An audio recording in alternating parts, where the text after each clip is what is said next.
They stole $132,000 from me. Dollar by dollar, over 11 years, I saved that money for my grandson's college. And the day his tuition was due, he found out the account had 27 cents left. Hi, my dears. I've seen many ugly family stories, but this one cuts deep. Saving for a child is love in its purest form. What kind of people take that? Let's listen carefully. I'm Vivian Halbrook. I'm 71 years old, and I live in a small house on Alderwick Lane, the kind with a narrow porch that creaks in winter and smells faintly of cedar when it rains. It's not much, but it's mine. My late husband, Arthur, built the shelves in the kitchen himself, crooked as they are, and I never had the heart to fix them. I didn't start saving that money all at once. It wasn't some grand plan in the beginning. It started with a jar, a chipped porcelain thing with a faded blue iris on it, sitting near the stove. Whenever I had extra, coins from groceries, a few dollars left from my pension, sometimes money from baking honeyed apple galettes for neighbors, I put it in that jar. That was 11 years ago. Miles was 10 back then, skinny, quiet, always asking questions that didn't quite belong to his age. He used to sit at my kitchen table swinging his legs, watching me knead dough like it was some kind of ritual. "What are you saving for, Grandma?" he once asked. "For your future," I told him. He didn't laugh. He just nodded, serious, like he understood something the adults around him didn't. Over time, the jar became an account. Brennan, my son, said it would be smarter that way. He handled the paperwork, talked about interest rates, long-term growth, things I never fully trusted, but didn't fight either. He said, "Mom, let me take care of it. You've done enough already." I wanted to believe that. Sloane, his wife, always had a way of speaking that sounded polite if you didn't listen too closely. "It's sweet what you're doing," she'd say, adjusting her bracelets, her voice light but distant.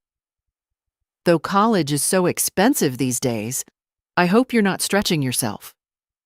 Stretching myself. I suppose I was. There were months I chose cheaper groceries, months I delayed fixing the roof, even when the rain tapped through like a warning. I sold Arthur's old watch, an antique chronometer he loved, and told no one. Every deposit I made, I wrote down in a small leather notebook. Dates, amounts, sometimes even notes. $14.50 from yard sale, $60 sold old armchair, $25 Miles helped with garden. I remember the day it crossed 100,000. I made myself a cup of strong tea and sat by the window, just watching the light shift across the floorboards. I didn't feel proud. I felt relieved, like I had done what I was supposed to do. Miles never asked for any of it.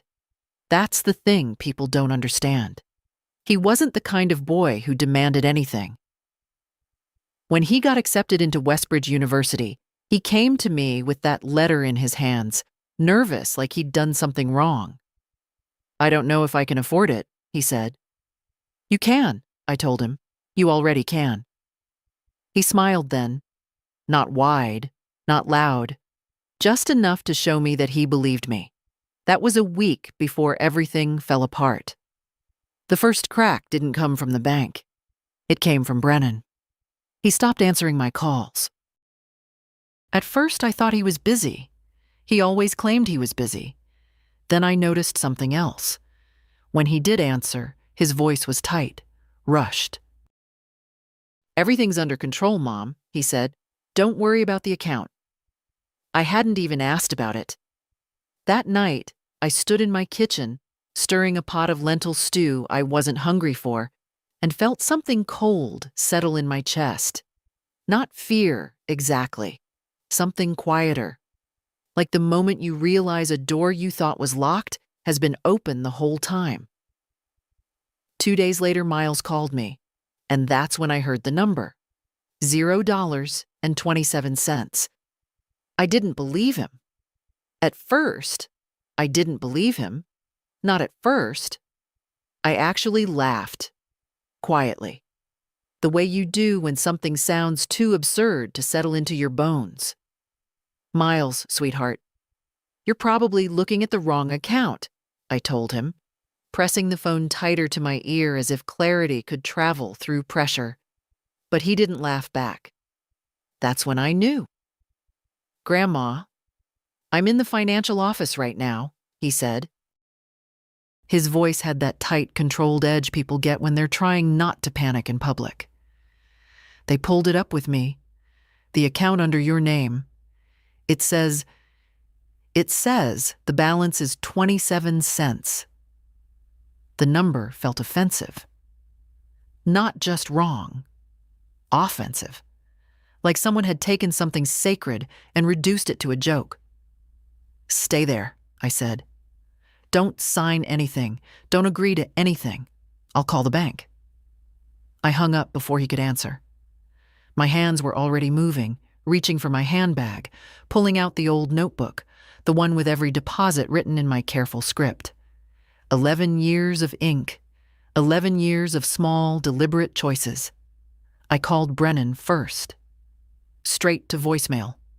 I waited 10 seconds, called again, same result. On the third attempt, it rang longer, and for a moment I thought he might answer. Then it cut off. A message came through almost immediately. In a meeting. We'll call later. I stared at the screen. My thumb hovered over the keyboard, but I didn't type anything. I didn't trust what I might say if I started. Instead, I called Sloane. She answered on the second ring. Vivian, she said. Not warm, not cold, just measured.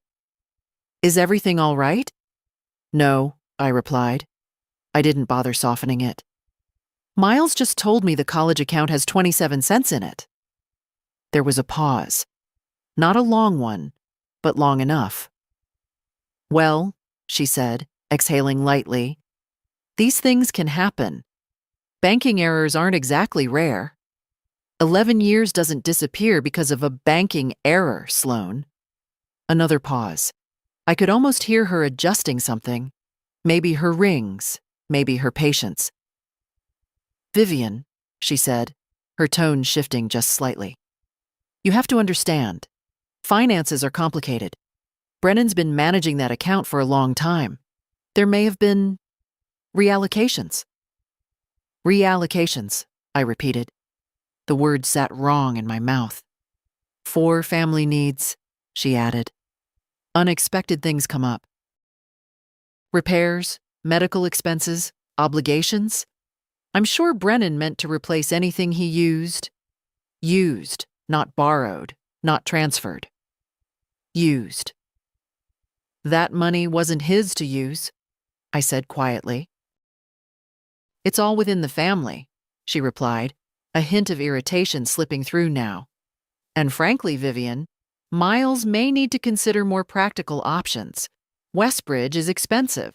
Community college for a semester or two isn't the end of the world. There it was. Not concern, not apology, just adjustment. As if my grandson's future were a loose thread she could trim to fit their convenience.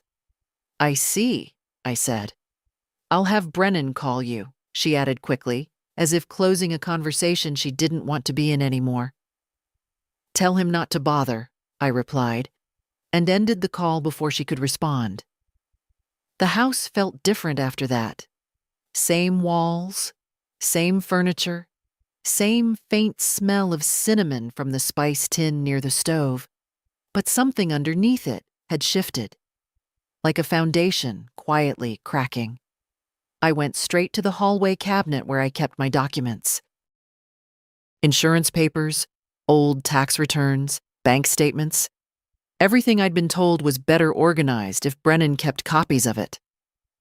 I pulled open the drawer and started sorting through the folders.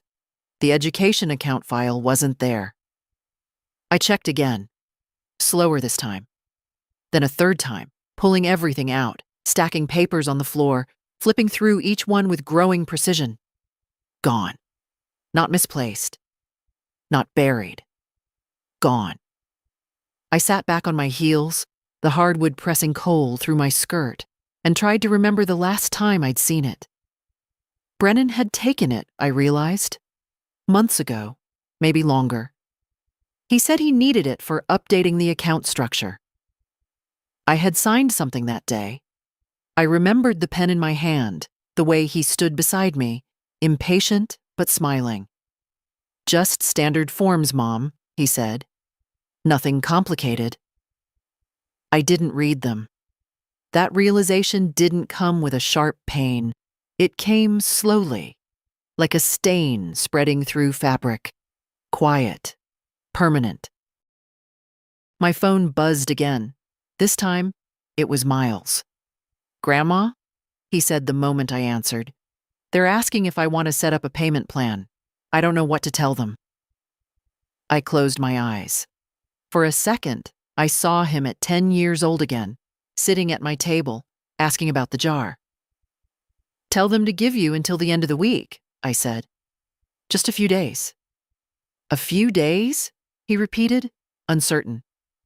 "I'll handle it," I said. There was a silence on the line, and then, softer. "You always do." I swallowed something that didn't want to go down. "Yes," I said. "I do." But as I hung up the phone, standing there in a room full of missing papers and too many answers I hadn't asked for soon enough, I realized something I hadn't allowed myself to think before. This wasn't a mistake. And whatever had happened to that money, it had been happening for a long time. I didn't sleep that night.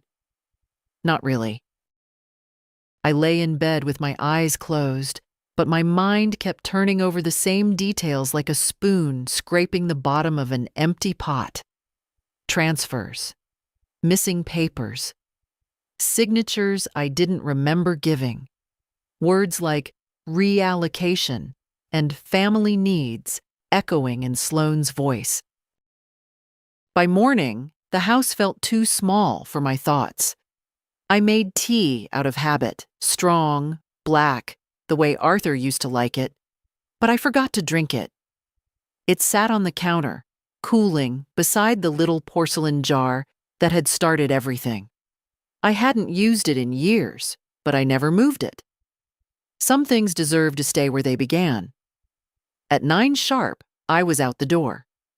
The bank was only a 15-minute drive, past the old grocer that still sold those strange juniper berry preserves nobody ever bought, and the post office with its crooked flagpole. Everything looked exactly the same as it had the day before. That almost made it worse. Inside, the air smelled faintly of polish and paper. Quiet. Controlled. The kind of place where things are supposed to make sense. "Mrs. Halbrook," the receptionist said, recognizing me with a polite nod. "How can we help you today?" "I need to speak with someone about my account," I replied. "The education fund." She hesitated for half a second, just enough for me to notice, then gestured toward an office down the hall. "Mr. Peake is available."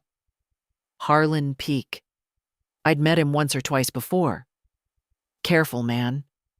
The kind who chose his words the way some people choose wine.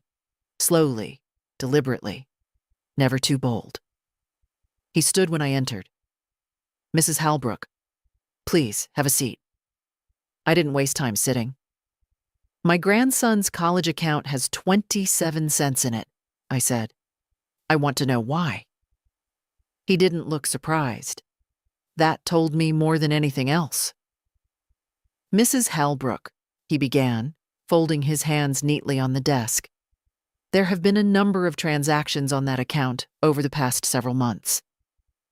"How many is a number?" I asked. He turned his monitor slightly, not fully toward me.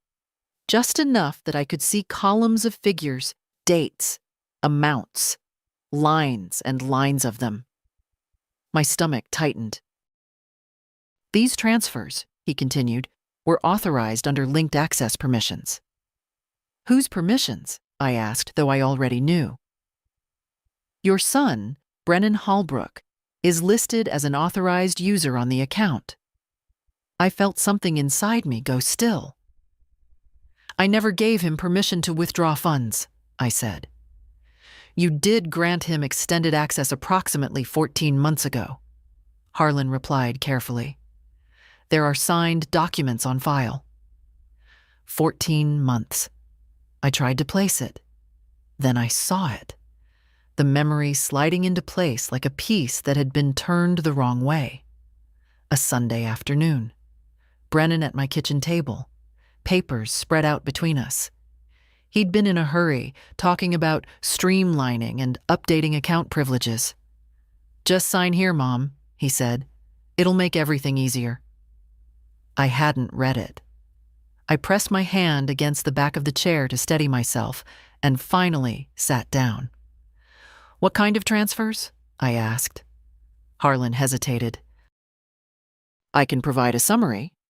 I don't want a summary. I want the truth. He nodded once, then began scrolling. Several withdrawals labeled as medical expenses, he said. Multiple transfers marked for home repairs. There are also entries categorized as family reimbursements, educational adjustments. None of that went to Miles's college, I interrupted. No, he admitted. The word landed heavier than anything else he'd said. No. I stared at the screen. The numbers blurred for a moment, then sharpened again. I forced myself to focus. How much is missing? I asked. He took a breath. Approximately $132,000. There it was, spoken out loud. Not just a number in my notebook. Not just years of small sacrifices stacked quietly on top of each other. Gone. And the last transfer? I asked. He clicked again. 3 days ago. 3 days. That meant Brennan had taken money from that account while Miles was already preparing to leave for college.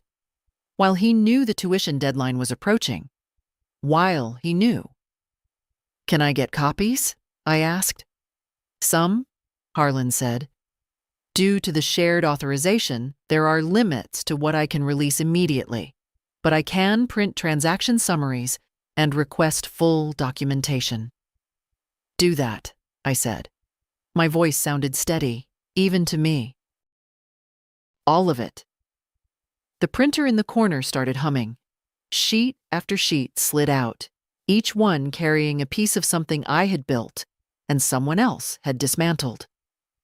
As I gathered the papers, Harlan added quietly, Mrs. Holbrook, if you believe these transactions were unauthorized or obtained under false pretenses, you have the right to dispute them. I looked at him. Dispute, I repeated.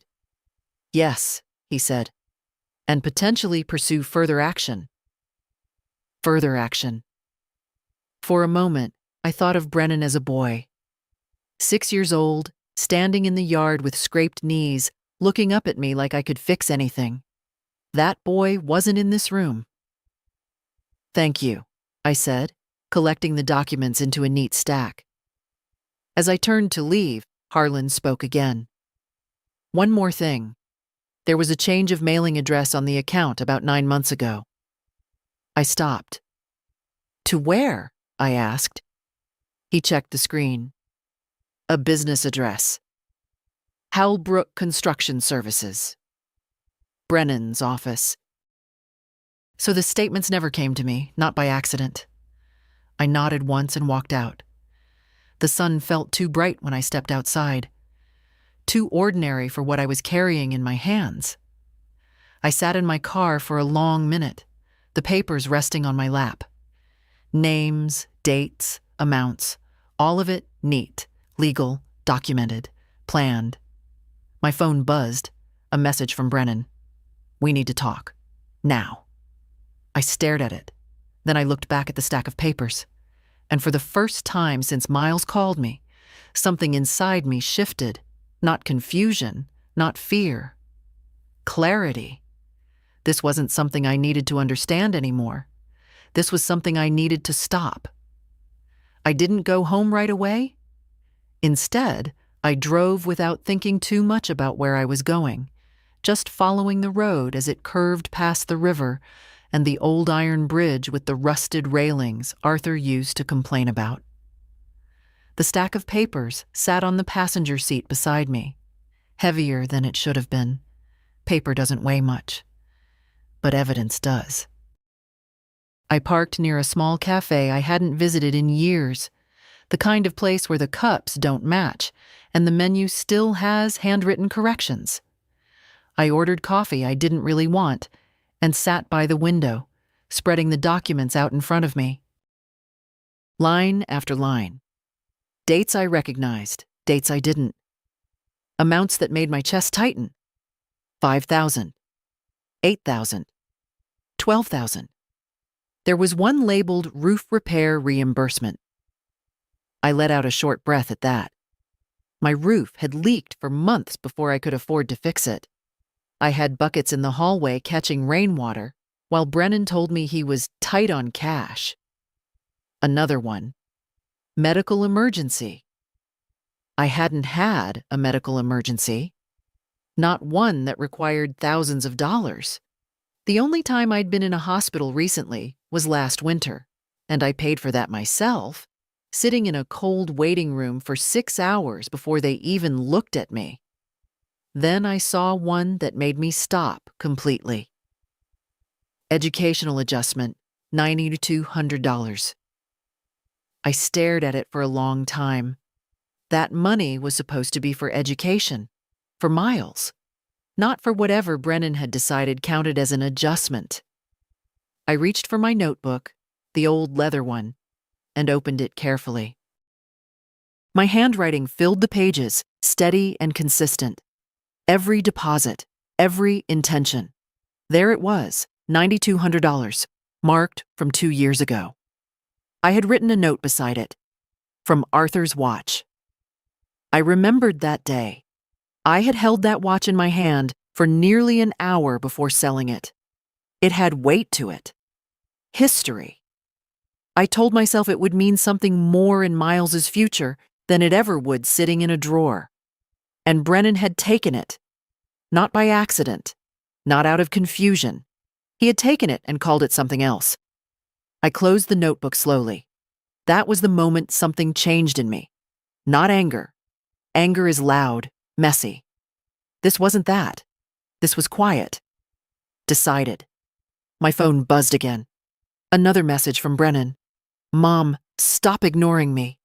This is getting out of hand. Out of hand. I looked at the words, then turned the phone face down on the table. For 11 years I had been careful, patient, quiet. I had stretched every dollar, chosen every sacrifice, trusted that it was building toward something good. And in less than a year, he had unraveled it all. Not just the money, the trust, the meaning behind it. I finished my coffee without tasting it and gathered the papers back into a neat stack. Then I drove home. The house greeted me the same way it always did, silent, familiar. The floor creaked near the hallway, just like it had for decades. The clock in the living room ticked steadily, as if nothing had changed. But something had. I placed the documents on the kitchen table and stood there for a moment, looking at them. Then I pulled out a clean sheet of paper and a pen. I started making a list. Dates, amounts, descriptions. I copied everything carefully, methodically. Not because I needed to remember, I wouldn't forget, but because I needed it to be clear, ordered, undeniable. When I finished, I looked at the list. It didn't look like a misunderstanding. It looked like a pattern. My phone rang. This time, I answered. Mom, Brennan said immediately. His voice was sharp, controlled, but I could hear something underneath it now. Not confidence, not anymore. What are you doing? He asked. I'm sitting in my kitchen, I replied calmly. Don't play games with me, he snapped. The bank called. They said you were asking questions. I was, I said. There was a pause, then softer. You're overreacting. I almost smiled at that. Overreacting, I repeated. Yes, he said quickly, seizing onto it. You don't understand how finances work at this level. There are flows, adjustments, temporary uses of funds. I was going to put it back. When? I asked. Another pause. When? I repeated. Soon, he said. Things have been tight. You know that. No, I said quietly. I don't. He exhaled sharply. Mom, we're a family. You don't go digging through accounts like this and making it into something bigger than it is. Bigger than it is? $132,000. 11 years. 27 cents. I'm not making it into anything, I said. I'm looking at what it already is. His tone changed then. Harder. Colder. What exactly are you implying? He asked. I looked down at the list in front of me, at the numbers, at the careful handwriting that had once meant hope. I'm not implying anything, I said. I'm understanding it. Silence stretched between us. Then he said, slower now, You need to be careful, Mom. Accusing people, family, without knowing the full picture, that can backfire. There it was. Not apology, not explanation, a warning. I let that settle. I'll be careful, I said. And I ended the call. For a moment, I stood there in the quiet kitchen, listening to the faint hum of the refrigerator, the ticking clock, the ordinary sounds of a life that had just shifted into something else entirely. Then I walked to the cabinet. Inside, behind a stack of old cookbooks, was a small metal box. I took it out, opened it, and looked at what was inside. Cash. Savings I hadn't told anyone about, not enough to replace everything, but enough. Enough to make sure Miles didn't pay for someone else's choices. I closed the box gently. Then I reached for my phone again. This time, I wasn't calling Brennan. I was calling someone who would understand what those papers really meant and what came next. I didn't call Miles back right away. Not because I didn't want to hear his voice, but because I needed to make sure that when I did, I had something real to say. Not comfort, not guesses, something solid. I opened the metal box again and counted the money carefully. It wasn't elegant. It wasn't part of any grand plan. It was just what I had kept aside over the years. Cash from small things, things I never mentioned to Brennan. Selling a set of porcelain cups. A neighbor paying me for sewing work. A few envelopes Arthur had tucked away that I never touched. When I finished counting, I sat down at the table and wrote the number on a clean piece of paper. Then I added what I could pull from my checking account without leaving myself exposed. It would be tight, very tight. But it was enough. Enough to cover Miles's first semester. I picked up the phone and called him. He answered immediately. Grandma? I've got it covered, I said. There was a silence on the line. Not confusion this time. Something heavier. What do you mean? He asked. I mean your tuition is getting paid this week, I said. You're not missing your start date. You're not deferring anything. You're going. Another pause. I could hear him breathing. You don't have to do that, he said quietly. Yes, I do. No, he said, firmer now. You already did enough. This wasn't your fault. That word again. Fault. I looked down at my notebook, still open on the table. It doesn't matter whose fault it is, I said. What matters is what happens next. His voice dropped. I don't want you to struggle because of me. I let out a slow breath. Miles, I said. I didn't spend 11 years saving that money so I could stop at the first problem. He didn't answer right away. I thought it was safe, he said finally. I really did. So did I replied. That was the closest I came to saying it out loud. What about them? He asked after a moment. I knew who he meant. I'll deal with that, I said. How? He asked. I looked at the stack of documents again, the neat columns, the lies written as transactions. I'm not ignoring it, I said. That's how. He exhaled slowly. Okay, he said. Okay. We talked a little longer after that, about his dorm, his classes, the way his roommate collected old vinyl records and insisted on playing them too loud. Ordinary things. It felt strange, talking about normal life while everything underneath it had shifted. But maybe that was the point. When I hung up, I didn't sit down. I moved. I gathered my purse, the papers, the notebook. I went back out to the car and drove straight to the bank again. Harlan Peake looked surprised to see me return so soon. Mrs. Halbrook, he said, standing again. Is everything all right? No, I said. But it's about to be handled. I placed the envelope of cash and my account details on his desk. I need to make a tuition payment, I said, directly to Westbridge University. He nodded, already reaching for the forms. And after that, I added, I want to start the process of disputing every unauthorized transaction on that account. That made him pause. Everyone? He asked. Everyone. He studied my face for a moment, as if making sure I understood what that meant. I did. All right, he said. We'll begin immediately. As he started the paperwork, I felt something settle inside me. Not relief, not yet, but direction. For 11 years, I had been building something quietly. Now, for the first time, I was going to defend it just as carefully. And this time, I wasn't going to trust anyone else to handle it for me. By the time I got home, the house no longer felt like a place to rest. It felt like a place to prepare. I set the copies from the bank neatly across the kitchen table, aligning the corners the way Arthur used to when he paid bills, precise, almost ritualistic.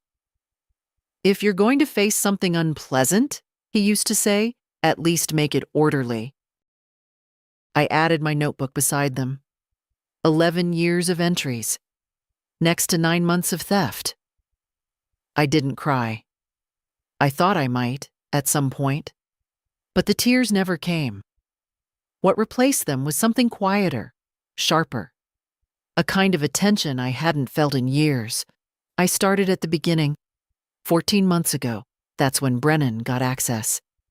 I flipped back through my memory, matching it with the dates in front of me. That Sunday afternoon came into focus again, clearer this time. He had brought papers. Too many papers. He stood while I sat, talking quickly, pointing to lines, telling me where to sign. Just standard authorization, Mom. Makes everything easier. I remembered something else now. I had asked, do I need to read all this? And he laughed. Come on, Mom. You trust me, don't you? I had said yes. I pressed my hand flat against the table. That wasn't trust. That was permission. But not the kind he pretended it was. I moved on to the next set of documents. 9 months ago, mailing address change. Halbrook Construction Services. I went to the hallway cabinet again and pulled out old envelopes, bills, advertisements, the usual clutter. I spread them out and checked dates. Nothing from the bank, not for months. That's how he did it, I realized. Not just taking the money, but making sure I wouldn't see it happening. Quietly. Carefully. I sat back and let that settle. This wasn't reckless. This wasn't desperation. This was method. My phone buzzed again. I didn't even look at it this time. Brennan had been calling all afternoon, messages stacking one on top of the other. At some point, he switched tone, from sharp to concerned, to something almost pleading. I ignored all of it. Instead, I picked up the phone and dialed Odessa Pike. She lived 3 houses down, in a pale yellow place with wind chimes that never seemed to stop ringing. Before she retired, she'd worked in county records for 30 years. If anyone understood paperwork and the ways people twisted it, it was Odessa. She answered on the second ring. "Vivian, everything all right?" "No," I said, "but I need your help." She didn't ask questions over the phone, just told me to come over. 10 minutes later, I was sitting at her dining table, the papers spread out again, this time under better light. Odessa didn't speak while she looked through them. She adjusted her glasses, leaned closer, traced her finger along signatures and dates. She murmured once, then again. After a while, she sat back. "You signed this," she said, tapping one document. "I know, but not knowingly," she added. "No." She nodded slowly. "And this," she pointed to another page. "This isn't your signature. It's close, but not exact. See the way the H loops? Yours curves inward. This one goes out." I leaned in. She was right. It was my name, but not my hand. A strange feeling passed through me then. Not shock. I was past that. Confirmation. "He copied it," I said. "Or practiced it," Odessa replied. "Either way, it's not legitimate." She moved to another sheet. "These classifications, medical emergency, reimbursement, they're vague on purpose. Harder to challenge if you don't catch them early." "I didn't catch them at all," I said. "That's because he made sure you couldn't." She wasn't being cruel, just precise. "What does that mean?" I asked after a moment. Odessa looked at me over her glasses. "It means this isn't just misuse," she said. "It's fraud." The words sat between us. Heavy, final, fraud. I let it settle in fully this time. My son, not careless, not desperate, fraud. "What would you do?" I asked. Odessa didn't hesitate. "I'd document everything, which you're already doing, and then I'd take it out of the family and into the system." "The system," I repeated. "The police," she said plainly, "and a lawyer." I looked down at the papers again. For a moment, something inside me pushed back. Old instincts, old habits. Don't make a scene, keep it private, handle it quietly. But then I saw the line again. $9,200, Arthur's watch. And something in me closed the door on those instincts for good. "I already started," I said. Odessa gave a small nod. "Good." We sat in silence for a minute. Then she added, softer now, "Vivian, you understand what happens next won't be simple. I know. He'll fight it. I know. And people will take sides." That one lingered. I thought about family gatherings, birthdays, holidays, the way people chose comfort over truth when things got difficult. "I'm not asking anyone to take my side," I said. "I'm asking for the truth to stand on its own." Odessa watched me carefully, then gave a slight smile. "You always were more stubborn than you looked." "I learned from the best," I replied. When I got up to leave, she walked me to the door. "Call me if you need anything," she said. "I will." Outside, the evening air felt cooler, sharper. I walked back to my house slowly, the wind catching the edges of my coat. Inside, the phone was still buzzing, messages piling up. I finally picked it up, not to read them, just to silence it. Then I set it down, walked back to the kitchen table and looked at everything one more time. The notebook, the documents, the evidence. And then I reached for my phone again. This time I dialed a different number, not Brennan, not Sloan. Someone who didn't owe me anything. Someone who would look at these papers and see exactly what they were. Law Office of Marwin and Associates, a voice answered. My name is Vivian Halbrook, I said. And for the first time since this began, my voice didn't waver. I need to speak to an attorney. I didn't expect the truth to come all at once. I thought it would be slow, piece by piece, something I would have to assemble over time, like I had done with everything else in my life. But sometimes the truth doesn't arrive gently. Sometimes it lands in front of you, complete. Celeste Marwin's office smelled faintly of old paper and bergamot tea. Not fancy, not intimidating, just steady. Like the kind of place where things were said plainly and meant exactly what they sounded like. She was younger than I expected. Mid-40s, sharp eyes, no wasted movement. She didn't interrupt while I spoke. Didn't rush me. Just listened. When I finished, she reached for the documents.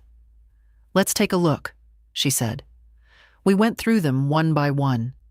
Transfers, signatures, dates, patterns. She didn't react much at first, just small nods, the occasional note in the margin. But I watched her eyes, the way they narrowed slightly at certain lines, the way her pen paused at specific entries. Then she stopped. This one, she said. I leaned forward. It was a transfer for $18,400. Label, Emergency Structural Repairs. My breath caught for a second. I never had structural repairs, I said. I believe you, she replied calmly. She flipped to the next page. Here's where it went. She turned the document toward me. The destination account number was listed clearly, followed by a name. Sloan Halbrook Interiors. I didn't feel anything at first. No anger, no shock, just recognition. That's her business, I said. Celeste nodded. Let's keep going. Another transfer. $11,700. Medical emergency, destination. Halbrook Construction Services.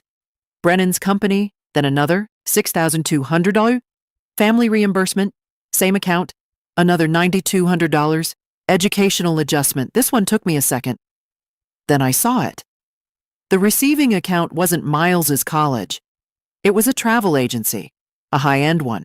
I recognized the name. Sloan had mentioned it once, casually, while talking about needing a break. Santa Fe. I remembered now. They had taken a trip last spring, posted photos, smiling, wine glasses, sunlight. I had sent them a message that day. Hope you're enjoying yourselves. Sloan replied with a heart emoji. I stared at the paper. They used it, I said slowly, for a vacation. Celeste didn't soften it. Yes. She stacked the documents neatly. This isn't mismanagement, Mrs. Halbrook, she said. I already knew, but I needed to hear it. This is intentional misappropriation of funds, she continued, combined with unauthorized access and, in at least one case, a forged signature. There it was. Not just wrong. Illegal. I leaned back in the chair. For a moment I saw Brennan again, but not as a man, as a boy, standing in the yard, asking me to watch him jump from the old fence. Look, Mom!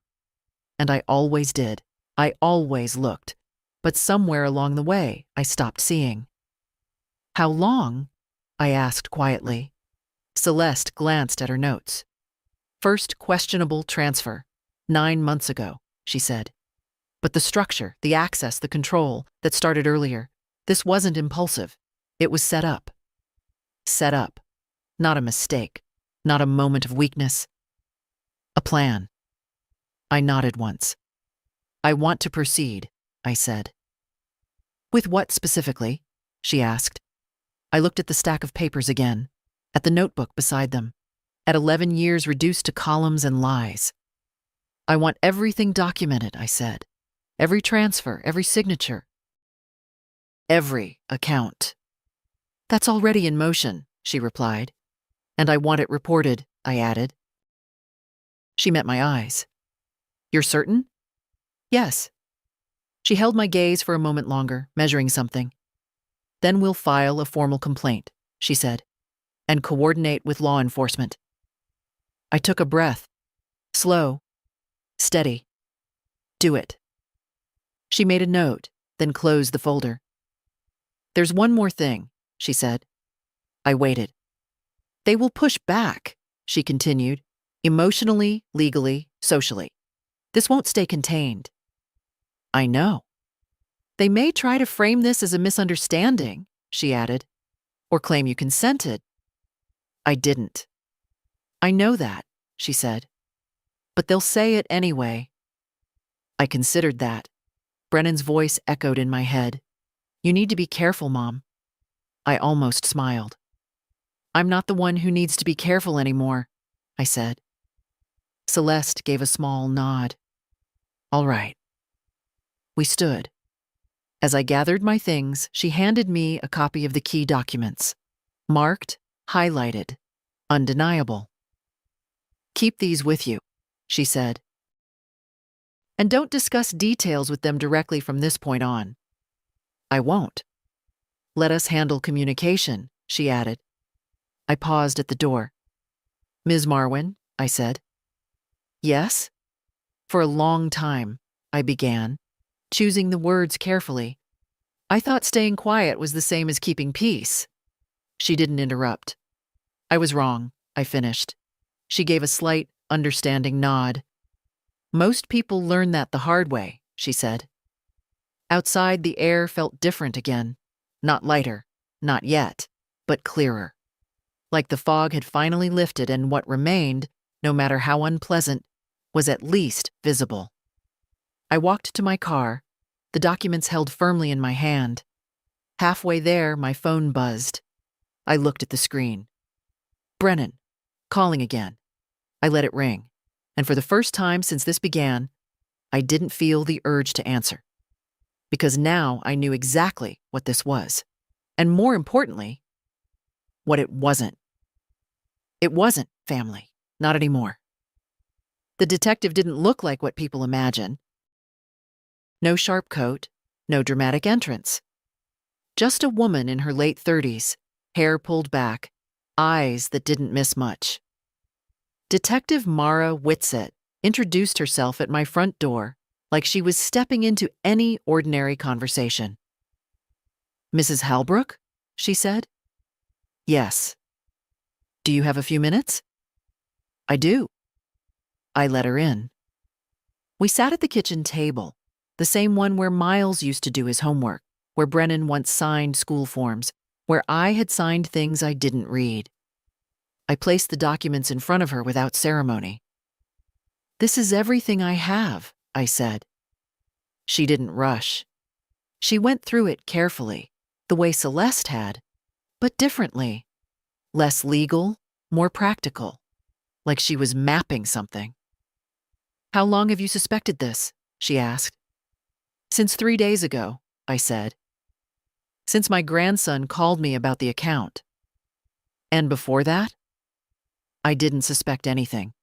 She glanced up at me just briefly. That's common, she said. Common. I didn't know whether that made it better or worse. She continued reviewing the pages. Her finger paused on the transfer to Sloane's business, then the forged signature Odessa had pointed out. This one, she said. You're certain you didn't sign it? I'm certain. She nodded and made a note. All right, she said. Here's where we are. Based on what you've provided, this falls under financial exploitation, possibly fraud and forgery. We'll need to verify everything through the bank and request full records. I understand. She leaned back slightly. I also need to ask, have you confronted them directly? Yes, I said, briefly. And? They didn't deny it, I replied. They explained it. That seemed to register. How did they explain it? As reallocations, temporary use, Family needs. She exhaled lightly through her nose. I see. There was no judgment in her voice, just recognition. They may try to frame this as consent, she said, or misunderstanding, especially given the authorized access. I didn't give them permission to take it, I said. I hear you, she replied. And we'll work to establish that clearly. She gathered a few of the pages into a separate pile. I'll need copies of everything, she said. We'll also request statements directly from the bank, and I may need you to provide a formal written statement. I can do that. She nodded. Good. For a moment, the room was quiet, the clock ticking, the faint hum of the refrigerator. Ordinary sounds again, surrounding something that wasn't ordinary at all. Then she asked, How's your grandson handling this? I paused. He doesn't know everything yet, I said, but he knows enough. Is he financially affected right now? No, I said. I covered his tuition. She looked at me more directly then. That was quick. It had to be. She held my gaze for a second, then nodded. All right. She stood, collecting her notes. I'll be in touch once we have more from the bank, she said. And Mrs. Halbrook. Yes? If they contact you again, she added, try not to engage beyond basic responses. Let your attorney handle it. I will. She gave a small nod and walked toward the door. At the threshold, she paused. You did the right thing, she said. I didn't answer. Not because I disagreed, but because right didn't feel like the right word yet. After she left, the house felt quiet again. Not empty. Just still. I walked back to the kitchen table and looked at the space where the documents had been. Only my notebook remained now. I opened it, ran my fingers over the entries. 11 years. Every line written with the assumption that it meant something. It still did, just not in the way I had expected. My phone buzzed again. I looked at it this time. A message from Brennan. You've gone too far. I read it once. Then I set the phone down. And for the first time, the words didn't land the way he intended. Because whatever too far meant to him, he was the one who had crossed it first. They came in the evening, not together at first. That would have been too controlled, too deliberate. Brennan arrived alone, like he thought he could still manage the situation if he got to me first. I heard his car before I saw him. The engine cut off abruptly, door slamming harder than necessary. A few seconds later, the knock came, sharp, impatient, not the kind you give your mother. I didn't rush. I walked to the door, looked through the small glass pane and saw him standing there, shoulders tight, jaw set. Not nervous, not ashamed, angry. I opened the door, but I didn't step back. Mom, he said immediately, we need to talk. We don't, I replied. That stopped him for a second. What is this? He asked, gesturing vaguely, like the whole situation was something abstract. Police? Lawyers? You're blowing this completely out of proportion. I don't think I am. He exhaled sharply, running a hand through his hair the way he used to when he was younger. Only now it didn't look uncertain. It looked rehearsed. Can I come in? He asked. No. That surprised him. Excuse me? You heard me. For a moment we just stood there. Him on the porch, me inside.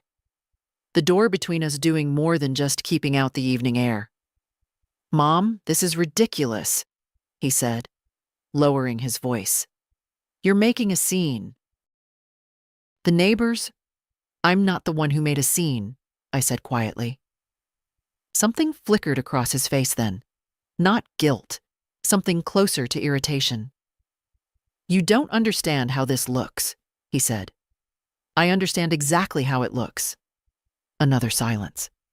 Then his tone shifted. Look, he said, softer now, almost reasonable. Things got complicated. We had expenses. Temporary ones. I told you I was going to fix it. You didn't tell me anything, I replied. I was going to, he insisted, before you did all this. All this, I repeated. The bank, the lawyer, the police, he said, counting it off like accusations. Do you have any idea what you're risking here? My business? My reputation? I held his gaze. Do you have any idea what you already took? I asked. That hit him, but not the way it should have. His expression hardened. It wasn't taking, he said. It was using resources that were already part of the family. Not yours to use. It's all connected, Mom, he snapped, his voice rising. You act like this was some kind of robbery. It wasn't. It was necessity. Santa Fe was a necessity? I asked. That stopped him cold. For just a second. Then his eyes narrowed. So you've been digging, he said. I've been reading. That trip was planned months in advance, he said quickly. Non-refundable deposits, commitments. Paid for with my husband's watch, I said. The words came out quieter than I expected, but they landed. He didn't answer right away, and that silence told me more than anything he could have said. Behind him, headlights turned into the driveway. Another car. Sloane. Of course. She stepped out slowly, closing the door with controlled precision. Even from a distance, she looked composed, put together. Like this was just another situation she could manage if she said the right things in the right order. She walked up beside Brennan, not looking at me immediately, just adjusting her sleeve, her posture. Vivian, she said finally, her voice smooth. This has gone far enough. I agree, I said. She gave a small, tight smile, like she thought we were finally on the same page. Then let's resolve it, she said, privately, like a family. There's nothing private about fraud, I replied. The word hung there. Brennan shifted beside her. Sloane didn't. She held my gaze, and for the first time, I saw something under that calm surface. Not regret. Calculation. You're making a serious accusation, she said carefully. I'm stating a fact. No, she said, her tone sharpening just slightly. You're interpreting a situation you don't fully understand. I understand it well enough, I said. Better than you think. She took a small step forward. Do you really want to do this? She asked quietly. Because once you start, you don't get to control how it ends. There it was. Not a plea. A warning. I felt the old instinct stir again. Avoid conflict. Smooth things over. Keep peace where you can. But that instinct had cost me 11 years. I'm not trying to control the ending, I said. I'm correcting the beginning. Brennan let out a bitter laugh. You're unbelievable, he said. After everything we've done. What have you done? I interrupted. He opened his mouth, stopped. Nothing came out. Sloane stepped in smoothly. We've built a life, she said. A stable one. For Miles, too. Whether you want to admit it or not. And now you're threatening all of that over a misunderstanding. I shook my head. It stopped being a misunderstanding when you signed my name, I said. That landed. Harder this time. Sloane's composure slipped for just a fraction of a second. Then she recovered. You can't prove that, she said. I don't need to, I replied. That's not my job anymore. Brennan stepped closer, his voice low, tight. You're going to regret this, he said. I didn't move. Maybe, I said, but not for the reasons you think. We stood there for another second. Then I reached for the door. Good night, Brennan, I said. Vivian, Sloane added quickly, think about what you're doing. I have, I replied, and I closed the door. The sound echoed through the house. Final. For a long moment I stood there, hand still on the handle, listening to the muffled voices outside. Brennan arguing, Sloane trying to quiet him. Then footsteps, car doors, engines, and silence. I walked back into the kitchen slowly. The notebook was still on the table, open, waiting. I sat down, turned to a blank page and wrote one line. They know. Then I closed it. Because now, so did everyone else. I drove to Westbridge 2 days later. I didn't tell Miles I was coming. Not because I wanted to surprise him, but because I needed to see him without preparation, without him putting on that careful calm he'd learned from watching adults hide things. The campus was larger than I imagined. Stone buildings, old trees, students moving with purpose like they already belonged there. It felt earned, like a place you had to grow into. I found him sitting on a low wall near the library, a notebook open on his lap, though he wasn't writing anything. Just staring at the page. He looked up when he heard my steps. Grandma? I smiled, just a little. You look like you're solving something complicated. He stood quickly, brushing his hands on his jeans. I wasn't. I was just thinking. I figured. We didn't hug right away. That's how you could tell things were different. Not worse, just heavier. Walk with me? I asked. He nodded.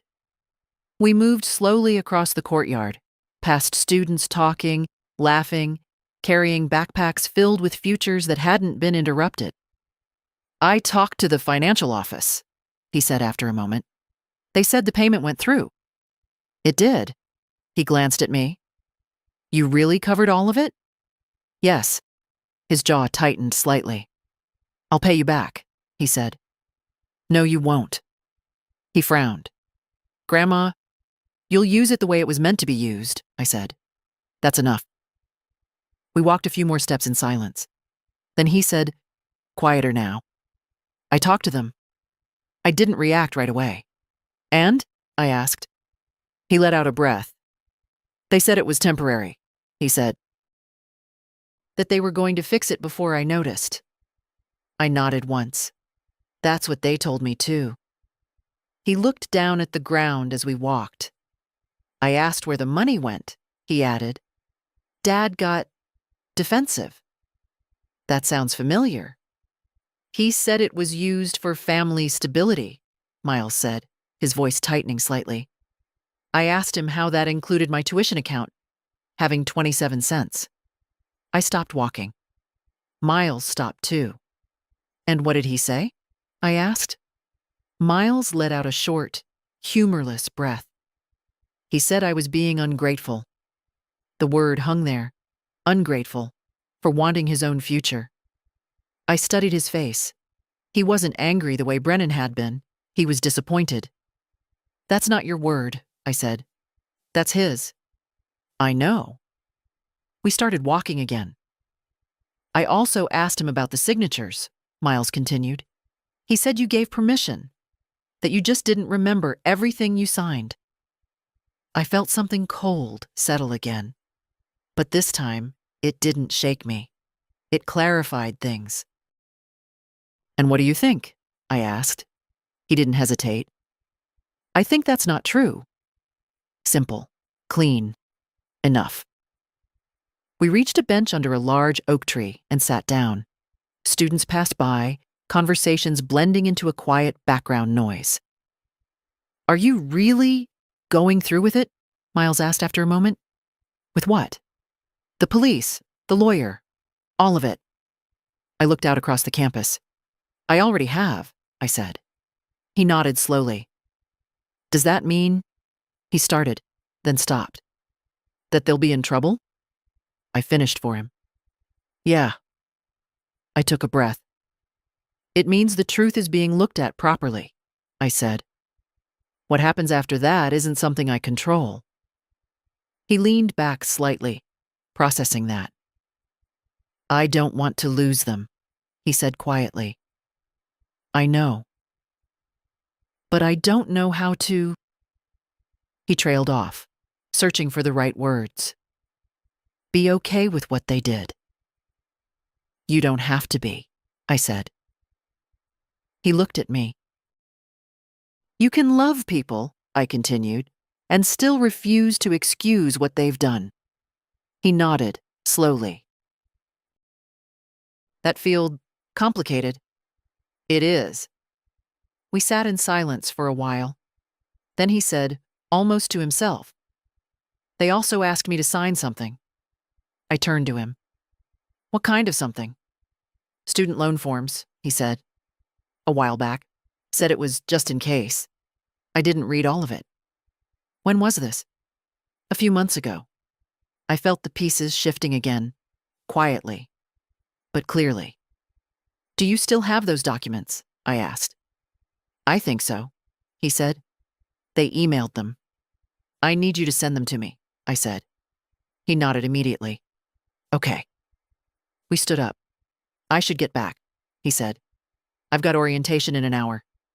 Go, I said. He hesitated, then stepped forward and hugged me. This time, it wasn't careful. It was solid. Thank you, he said.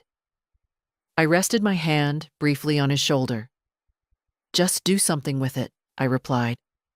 I will. I watched him walk away, blending into the movement of students heading toward their own beginnings. Then I turned back toward the parking lot. As I reached my car, my phone buzzed. A message from Brennan.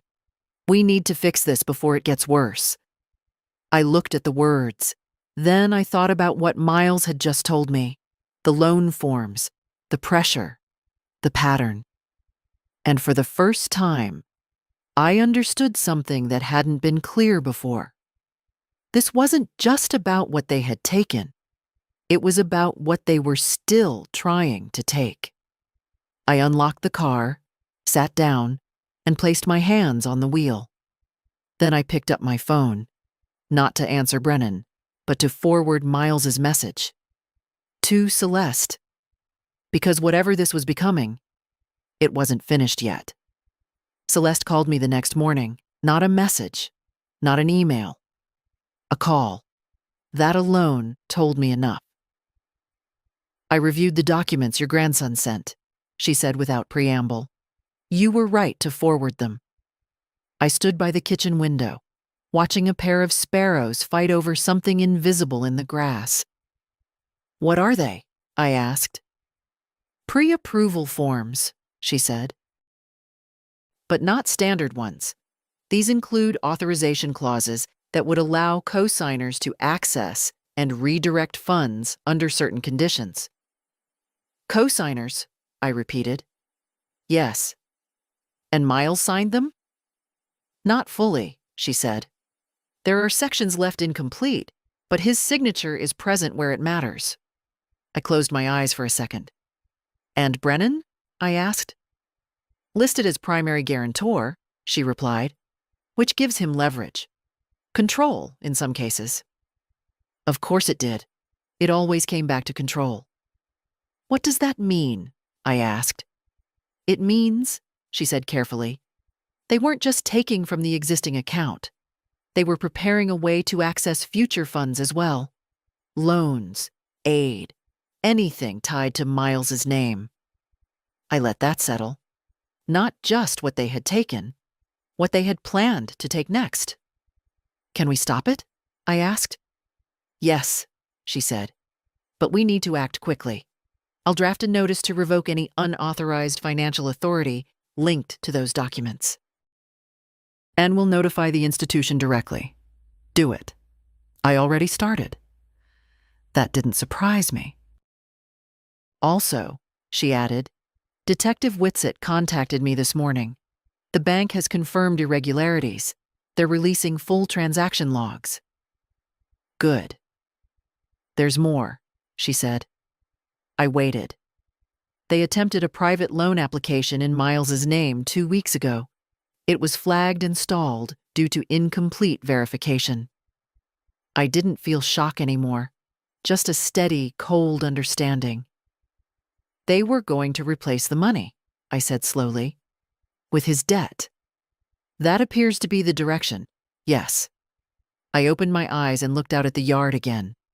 11 years of saving, replaced by years of repayment, for something he never chose. When does it stop? I asked, more to myself than to her. It stops now, she said. There was no hesitation in her voice. And for the first time since this began, I believed it. After we ended the call, I didn't move right away. I stood there, letting everything settle into place. Not chaos anymore, not confusion, a pattern, clear, complete. My phone buzzed again. This time I checked. Multiple missed calls. Brennan, Sloan, even a number I didn't recognize. Then a message. From my cousin, Marla Dennett. Vivian, I just spoke to Brennan. I think you should calm down and handle this privately. Families don't involve police over misunderstandings. I read it once. Then again, misunderstanding. The word had traveled fast, faster than the truth. I typed a response, then deleted it. There was nothing I could say that would change how people chose to see things, and I wasn't explaining it anymore. Instead, I walked to the table, opened my notebook, and added a new line. Not a number this time. Just words. They tried to take his future twice. I closed it. Because now, it wasn't just about what had been stolen. It was about what I was going to make sure stayed his. The restaurant was already loud when I walked in. Too loud for what it was supposed to be. A family conversation, as Brennan had phrased it.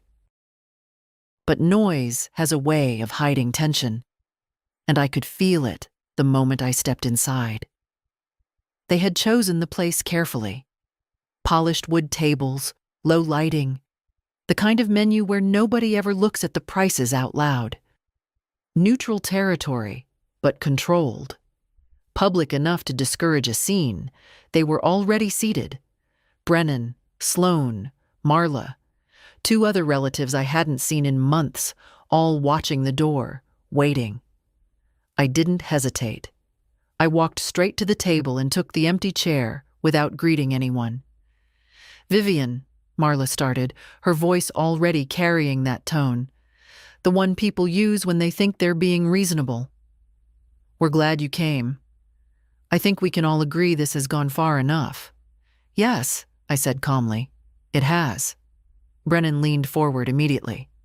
Good, he said. Then let's fix it. I looked at him, then at Sloan, then back at the table. You first, I said. A flicker of irritation crossed his face. What does that mean? He asked. It means you explain, I replied, exactly where the money went. Sloan stepped in before he could answer. We've already discussed this, she said smoothly. Funds were temporarily redirected to cover essential obligations. The intention was always to restore them. Before or after the tuition deadline? I asked. Silence. Brief. But enough. Marla shifted in her seat. Vivian, this tone isn't helping. What tone would you prefer? I asked without looking at her. The one where I pretend I don't understand numbers? That shut her up. Brennan exhaled sharply. This is exactly what I meant, he said. You're turning this into something it doesn't need to be. No, I said quietly. I'm naming it correctly. Sloane's expression tightened. Be careful, she said. Accusations like that are backed by documentation, I interrupted. And then I placed the folder on the table. Not loudly, not dramatically, just there, between us. For a moment, no one moved. Then Brennan reached for it. I didn't stop him. He opened it, flipping through the pages too quickly at first, then slower as the details caught up with him. Sloan leaned in beside him. I watched her eyes. That's where the truth always shows first. And there it was. A crack. Small, but real. "This doesn't prove anything," she said, but there was less certainty in her voice now. "It proves enough," I replied. Marla leaned forward, trying to regain control of the conversation. "Vivian, even if mistakes were made, they weren't mistakes." She paused. I met her gaze for the first time. They were decisions. The table went quiet again, and that's when I saw it. Not in Brennan, not in Sloane, in the others. Doubt.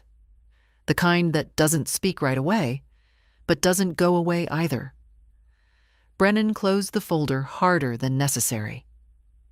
"You brought paperwork to a family dinner?" he said, his voice low, tight. "That's what this is now?" "No," I said. I folded my hands calmly in front of me. "This is what it's been for 9 months." Sloane straightened. "You're trying to humiliate us," she said. "If that were true," I replied, "we wouldn't be sitting here." That landed, because she understood what I meant. I hadn't come to make a scene. I had come to end the illusion. At that moment, movement caught my eye near the entrance. I didn't turn my head fully, but I knew.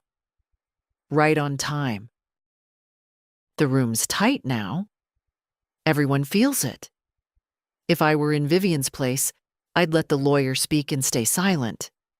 But she's doing it her way. What about you? Would you expose them here or walk away? Brennan followed my gaze slightly. His expression changed. "Who did you bring?" he asked. I didn't answer, because the answer was already walking toward us. And whatever Brennan thought this meeting was going to be, it wasn't his anymore. Celeste didn't rush. She never did. She approached the table like she had already seen this scene play out 100 times before. Different people, same structure, calm against chaos. "Good evening," she said, stopping beside me. No introduction from me. No need.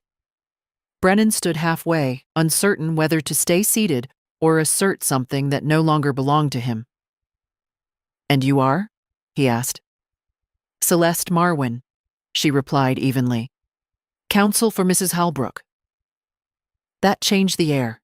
Not dramatically, not loudly, but enough. Sloane's posture shifted first, shoulders tightening just slightly, calculating again. Marla leaned back, suddenly less certain of her role in the conversation. Brennan forced a short laugh. "This is unnecessary," he said. "We're talking about a family issue." Celeste didn't sit. "Then you should have treated it like one," she replied. Silence. Sharp this time. Not the kind you talk over, the kind you feel. Sloane recovered first. "If you're here to escalate this," she said carefully, "I suggest you reconsider. There's been a misunderstanding." "There hasn't," Celeste said. No pause, no hesitation. She placed a second set of documents on the table, more detailed than mine. Tabs, highlights, marked entries. "I've reviewed the transaction history," she continued, "including linked accounts, routing paths, and authorization forms." Brennan's jaw tightened. "And?" he said.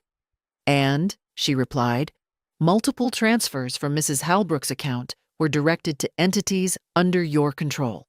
She tapped one page. "Halbrook Construction Services." Another. "Sloane Halbrook Interiors." Then another. "Private travel agency payments." Sloane's voice cut in, sharper now. "That doesn't prove intent," she said. "Funds were moved within a family structure." "With forged authorization," Celeste interrupted. That landed differently, because now it wasn't just about money. It was about how it was taken. Brennan slammed his hand lightly against the table. "Watch your words," he said. "No," Celeste replied calmly. You should. The room went still again. I didn't speak. I didn't need to. This wasn't my part anymore. Celeste opened another page. This signature, she said, turning it toward the table, purporting to be Mrs. Holbrook's. It does not match her verified records. We've already requested forensic confirmation. Sloane's composure cracked this time, just slightly, but enough. That's speculation, she said. No, Celeste replied. That's process. Brennan looked around the table, at Marla, at the others, looking for support, for alignment. But what he found instead was distance, uncertainty. People shifting in their seats, suddenly less comfortable being on the wrong side of something documented. This is insane, he said. You're turning paperwork into a criminal case. Celeste met his gaze. It already is one. That was the moment it changed. Not for me, for them, because up until now, Brennan had still believed this could be talked down, managed, softened. Now, he understood, it couldn't. Detective Whitsett will be in contact, Celeste added, as will the bank's legal department. I strongly advise you to retain independent counsel. Sloane's voice dropped, cold, controlled. You're making a mistake, she said. Celeste didn't even look at her. No, she said quietly. You already did. Another silence. Longer this time. Heavier. Then, a chair scraped behind us. We all turned. Miles. He stood a few steps away from the table, breath slightly uneven, like he'd come faster than he meant to.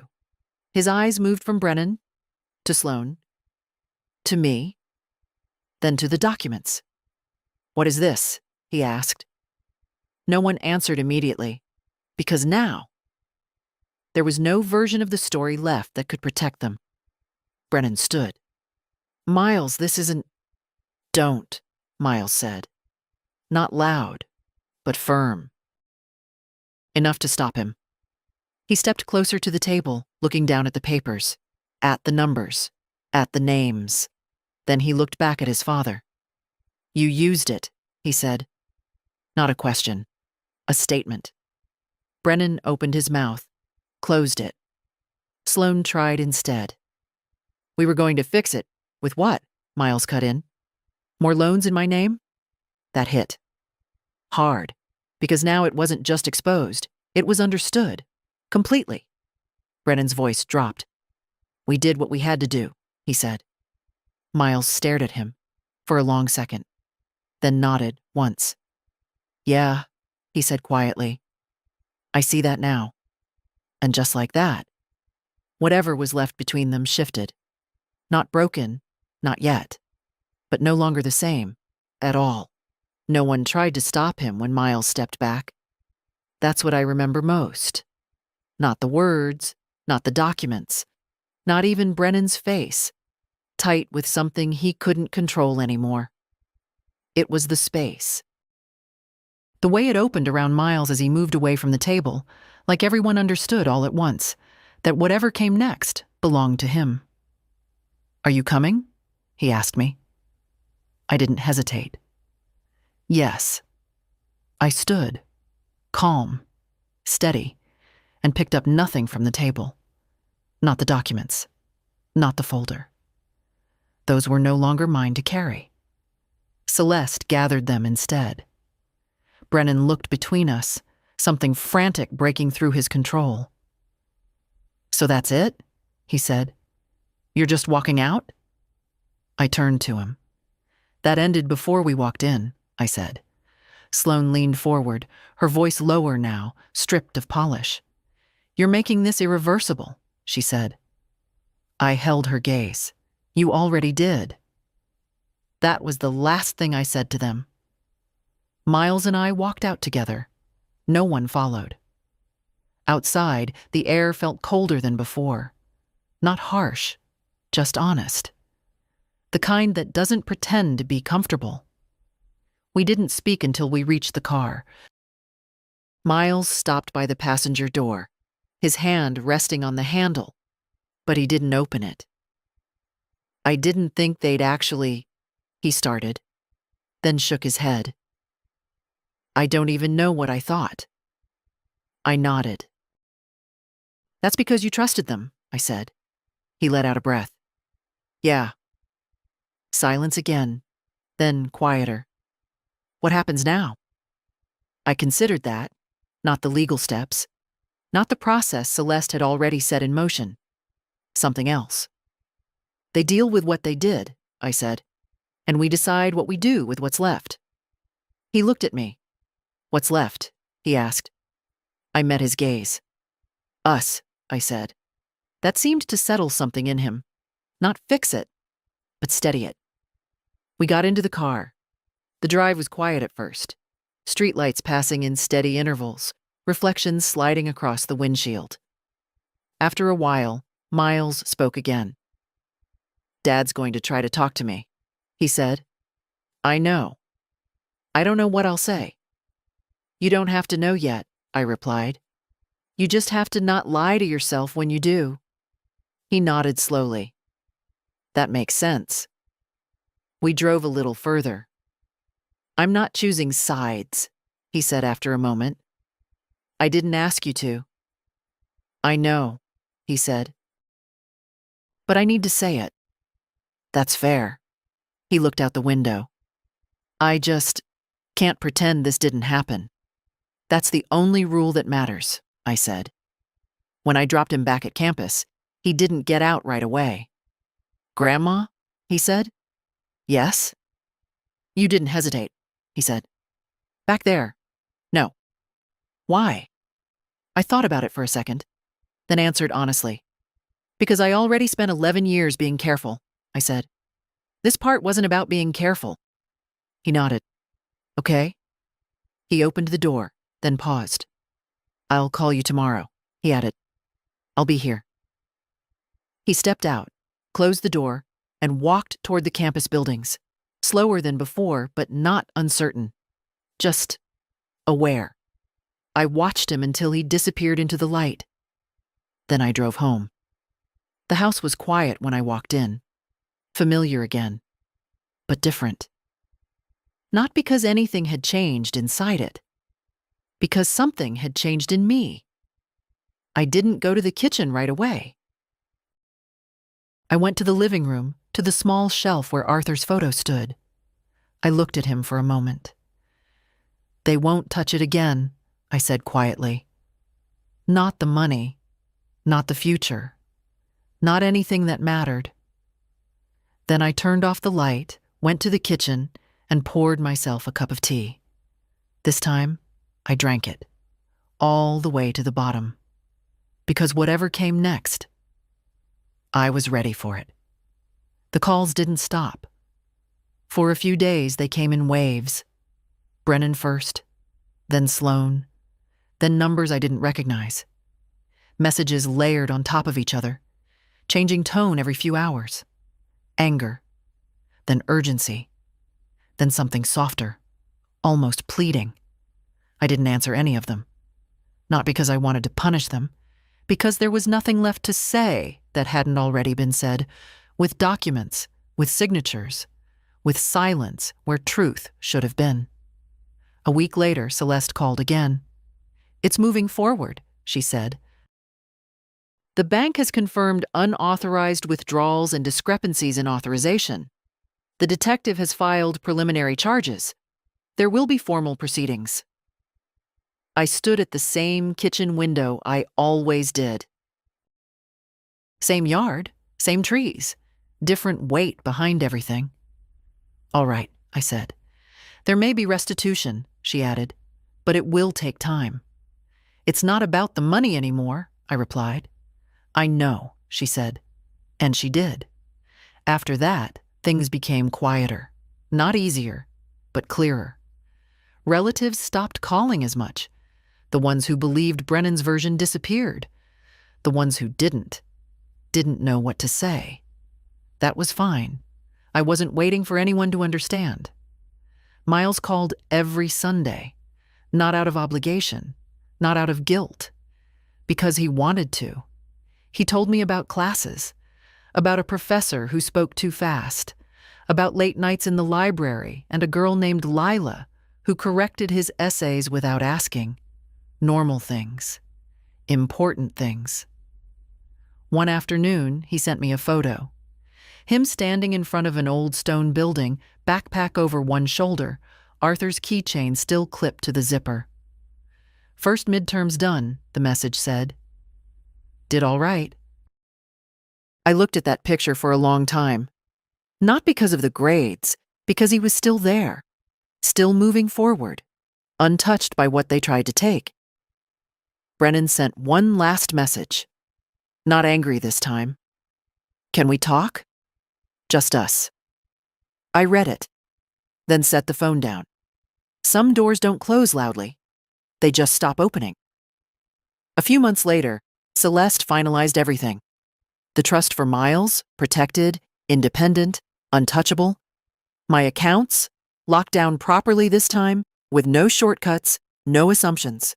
My will, rewritten, clear, simple, final. I didn't leave everything to Miles. I left him enough, and I left the rest to things that didn't lie. The house stayed mine, for as long as I wanted it.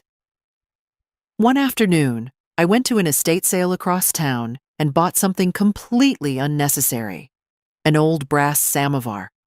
Heavy, ornate, ridiculous. I didn't need it, but I liked it. And for the first time in a long time, that was enough reason. I set it on the kitchen counter right where the old jar used to sit. Different object, same place. A quiet reminder.